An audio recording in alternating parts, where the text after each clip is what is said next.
de Constantinople va nous faire embrasse tout là-bas, au bout de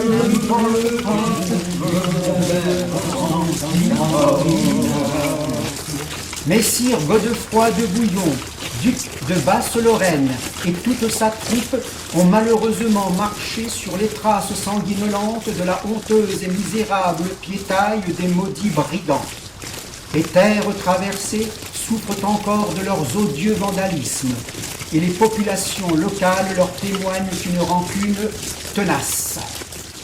Mais saluons l'immense sagesse de Messire Godefroy. Grâce à lui, la route s'est déroulée sans trop de heurts. Certes, des rixes ont bien eu lieu pour venger Xérigordo, parvenu aux oreilles de quelques pèlerins excités. Les voilà installés au pied de la cité, soit 2 jours avant la nativité de notre Sauveur. Aussitôt, un messager est dépêché avec pour mission d'exposer très habilement les conditions de son empereur.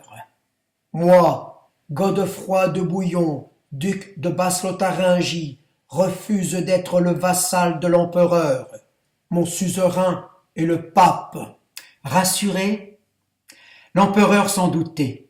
Il opte pour une nouvelle négociation en la personne de messire Hugues, comte de Vermandois, porte-parole et messager de l'empereur.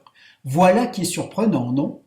Eh bien, pas si surprenant que ça, après anecdote contée en son endroit. Il convient que l'on m'accueille avec une pompe digne de ma haute naissance. Tels étaient les termes pompeux de messire Hugues.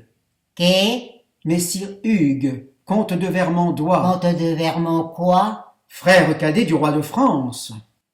Roi excommunié. Oui. Issu d'un tout petit pays, somme Alexis Comnène, Oui, c'est moi. empereur de Constantinople C'est encore moi. et du royaume des Grecs, C'est toujours moi. de lui réserver un accueil digne de ma haute naissance.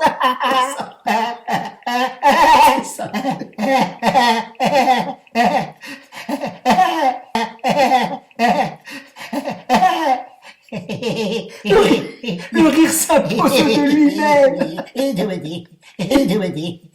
Il est sans retenue. Non mais, tu imagines. Pourtant, il n'y a pas lieu de rire. Messire Hugues voulut être le premier à se présenter devant l'empereur. Décidé d'embarquer au plus pressé, il prit la mer sans tenir compte de l'humeur de celle-ci, une exécrable mauvaise humeur. Mais sa haute naissance la méprisa. La nature a ses lois que l'on doit respecter. Les enfreindre, c'est s'exposer à une effroyable colère, et elle fut cruelle cette colère envers des innocents lesquels avaient misé toute leur confiance sur leur compte. Et pour toute gratitude, ils furent presque tous engloutis. Oh, la mère ne fut pas coupable. Sa colère traduisait une mise en garde et non une invitation au suicide. Seulement, la mère épargna le plus coupable. Justice inique et vraiment cruelle. C'est donc tout mouillé que sa haute naissance se présenta devant l'empereur. Ce personnage penaud, falot, ridicule accepta tous les cadeaux contre un serment vite déblatéré. Lui, ruiné, si j'ose m'exprimer ainsi, se renfloua. Déçu. Soyez en joie, messire Hugues a échoué dans sa mission. Encore une fois, c'est piteux qu'il se présenta devant l'empereur. Oui, messire Godefroy refuse toujours de prêter serment. Il tient à connaître la position des autres barons. Pour l'empereur, il est hors de question qu'il se consulte. Noël, je refuse. Noël, Noël ne s'écrira pas avec victuailles, mais avec représailles. Je refuse. Carême. Je refuse. Carême. Je bloque tout. Je décrète le blocus total. Je refuse. Mes seigneurs, souvenez-vous des paroles du pape.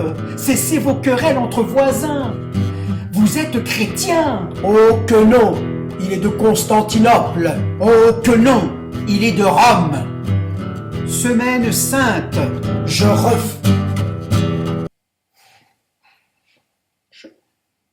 J'accepte.